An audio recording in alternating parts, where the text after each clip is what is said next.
بسم اللہ الرحمن الرحیم۔ صحابی رسول حضرت عبداللہ بن مسعود رضی اللہ تعالیٰ عنہ سے روایت ہے، ایک بار ایک شخص بارگاہ رسالت میں حاضر ہوا، عرض کیا، یا رسول اللہ صلی اللہ علیہ وآلہ وسلم، کیا کوئی ایسا مومن بھی ہے جو جہنم میں باقی رہ جائے گا؟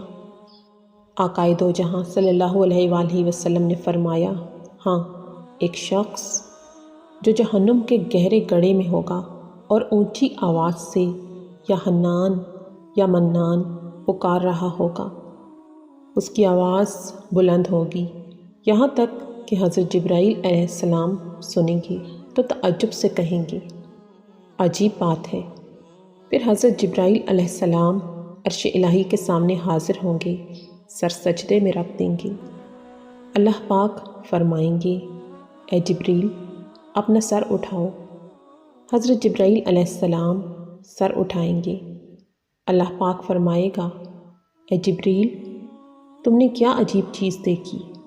جبریل علیہ السلام عرض کریں گے، یا اللہ، میں نے ایک آواز سنی، کوئی شخص جہنم کے گہرے گڑھے میں ہے اور یا حنان یا منان کہہ کر پکار رہا ہے۔ اللہ پاک فرمائیں گے، داروغہ جہنم کے پاس جاؤ اور اسے کہو، وہ بندہ جو یا حنان یا منان پکار رہا ہے اسے جہنم سے نکال لاؤ۔ حضرت جبرائیل علیہ السلام جہنم کے دروازے پر تشریف لے جائیں گے، دستک دیں گے، داروغہ جہنم باہر آئیں گے۔ حضرت جبرائیل علیہ السلام انہیں اللہ پاک کا حکم سنائیں گے۔ حکم سن کر داروغہ جہنم کے اندر چلے جائیں گے۔ پیارے آقا صلی اللہ علیہ وآلہ وسلم نے فرمایا، جیسے ماں اپنے بچوں کو پہچانتی ہے، داروغہ جہنم ایسے ہی جہنم کو پہچانتے ہیں۔ اس کے باوجود آپ اس یا حنان یا منان پکارنے والے شخص کو تلاش نہیں کر پائیں گے۔ باہر تشریف لائیں گے، حضرت جبرائیل علیہ السلام سے عرض کریں گے، اے جبریل، جہنم نے گہرا سانس لیا ہے، اس لیے کون سی چیز پتھر ہے، کون سی چیز لوہا ہے اور کون انسان ہے، اس کی پہچان نہیں ہو رہی۔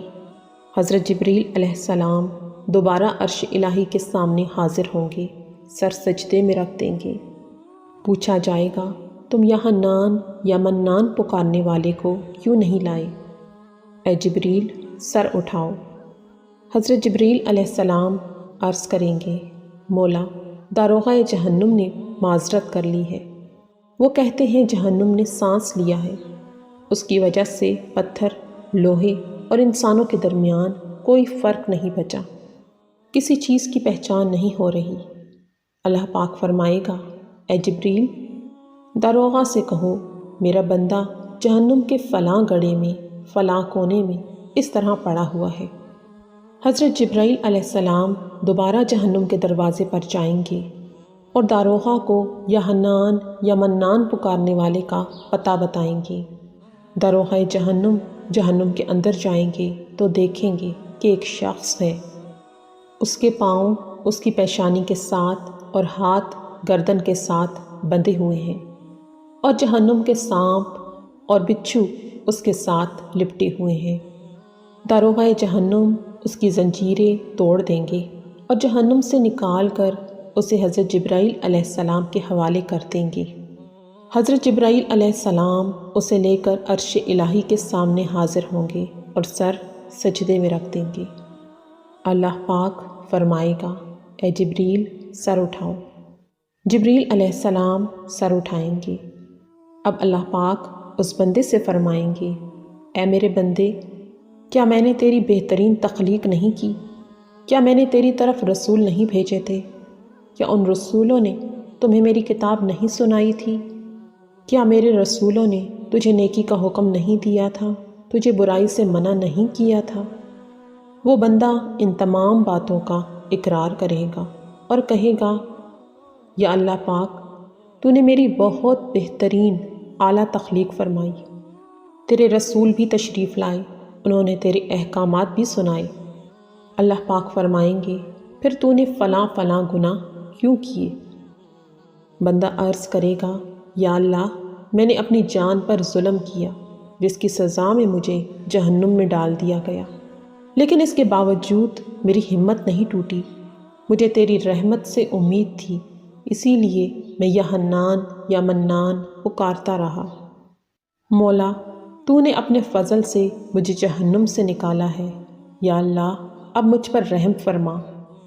اللہ پاک فرمائیں گے، اے فرشتوں، گواہ ہو جاؤ، میں نے اس بندے پر رحم کیا اور اسے معاف کر دیا۔ امید ہے آج کی ویڈیو آپ کو پسند آئی ہوگی۔ ویڈیو اچھی لگے تو لائک اور شیئر ضرور کر دیں۔ میرے چینل کو سبسکرائب کریں اور ساتھ میں لگے گھنٹی کے بٹن کو ضرور پریس کر دیں تاکہ ہماری نئی آنے والی تمام ویڈیوز سب سے پہلے آپ تک پہنچیں۔